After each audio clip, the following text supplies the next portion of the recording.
एक दफ़ा एक बूढ़ी खातून का इंटरव्यू लिया गया जिन्होंने अपने शौहर के साथ 50 साल का अरसा पुरसकून तरीके और हंसी खुशी गुजारा। तो फिर उस खातून से पूछा गया कि इस 50 साला पुरसकून ज़िंदगी का आखिर राज क्या है।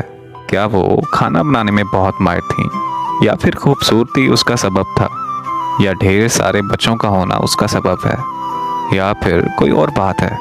तो बूढ़ी खातून ने जवाब दिया कि पुरसकून शादीशुदा ज़िंदगी का दारोमदार अल्लाह की तौफीक के बाद औरत के हाथों में होता है। औरत चाहे तो अपने घर को जन्नत बना सकती है, और चाहे तो उसके बरक्स यानी जहन्नम भी बना सकती है।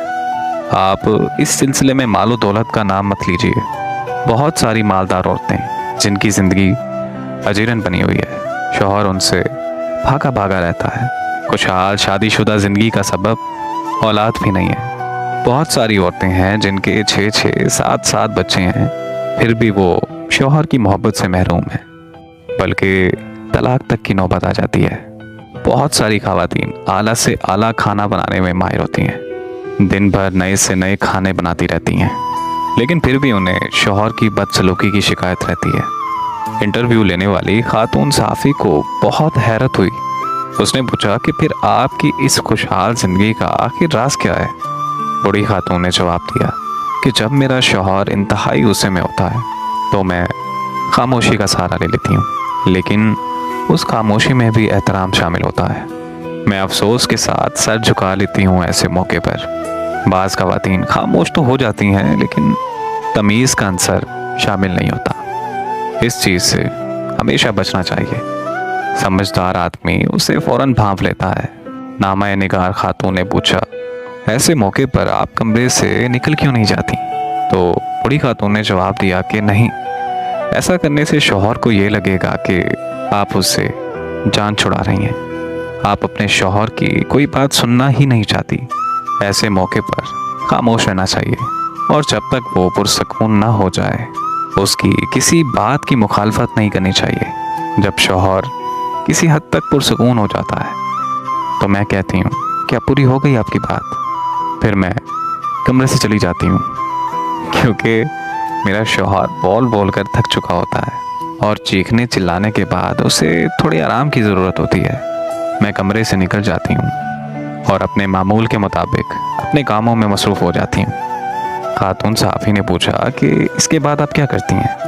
क्या आप बोल चाल बंद करने का असलूब अपनाती हैं? एक आध हफ्ता बातचीत ही नहीं करती? तो बूढ़ी खातून ने जवाब दिया, अरे नहीं तो, इस बुरी आदत से हमेशा बचना चाहिए। ये दो धारी हथियार है। जब आप एक हफ्ते तक शौहर से कोई बातचीत नहीं करेंगी, ऐसे वक्त में जबकि उसे आपके साथ मुसल्लत की ज़रूरत होती है, तो वो इस कैफियत का आदी हो जाएगा, और फिर ये चीज़ें बढ़ते बढ़ते ख़तरनाक किस्म की नफ़रत की शक्ल इख्तियार कर लेंगी। खातून सहाफ़ी ने पूछा कि फिर आप क्या करती हैं? तो बूढ़ी खातून बोली, मैं 2-3 घंटे बाद शौहर के पास एक गिलास जूस या एक कप चाय का लेकर जाती हूँ, और मोहब्बत भरे अंदाज में कहती हूँ, अरे पी लीजिए ना। हकीकत में शौहर को इसी चीज़ की ज़रूरत होती है। फिर मैं अपने शौहर से नॉर्मल अंदाज में बात करने लगती हूँ। वो मुझसे पूछता है कि क्या मैं उससे नाराज़ हूँ? तो मैं कहती हूँ, अरे नहीं तो। उसके बाद वो अपनी सख्त कलामी पर माज़रत ज़ाहिर करता है और खूबसूरत किस्म की बातें करने लगता है।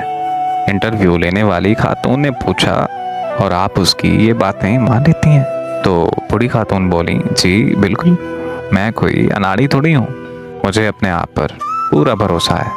क्या आप चाहती हैं कि मेरा शौहर जब गुस्से में हो तो मैं उसकी हर बात का यकीन कर लूँ, और जब वो पुरसकून हो तो उसकी कोई बात ना मानूं?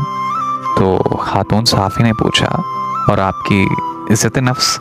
बूढ़ी खातून बोली, पहली बात तो ये कि मेरी इज़्ज़त व नफ्स उसी वक्त है जब मेरा शौहर मुझसे राज़ी हो और हमारी शादीशुदा ज़िंदगी पुरसकून हो।